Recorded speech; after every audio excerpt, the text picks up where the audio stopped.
Hello mga super mom! Each morning 9 o'clock. Maghilamos muna ako kasi pupunta ako ng SM Hypermart. Wala kaming ulam. Bibili ako ng manok lang para madaling maluto.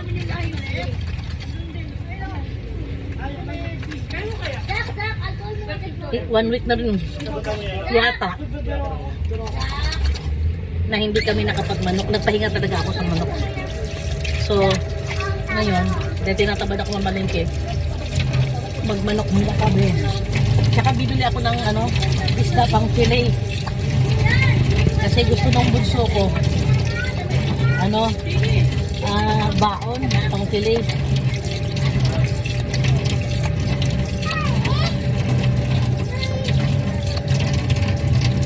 Yan. Ang ginamit ko guys ay of course Celetec Hydration Facial Wash with hydration. Facial wash with moisturizing pala. Moisturizing factor. Maring Celetec. Siguro naman maririnig mo na ako na Maring Celetec.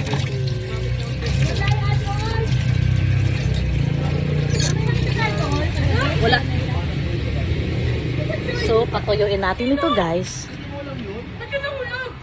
Nakapatol sa lamesa kasi bumili namin. Ay, puta.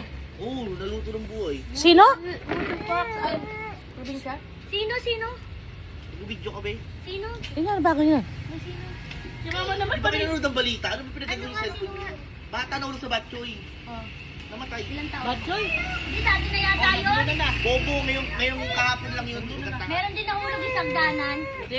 Sabing Batchoy nga, agdan ka naman Batchoy. Ano ulo? Meron makinig na. Starbucks ko rin. Kumukulong Batchoy. Kasi ilan na yung batsoy. Bukuhan? Kasi ilan yung batsoy. Hawa. Nahulog yung bata eh, siguro Kasi kawa. ilan naman ang ganan. Kukunin ko lang aking moisturizer at saka sunscreen. Kita ka kami nga lang, sabi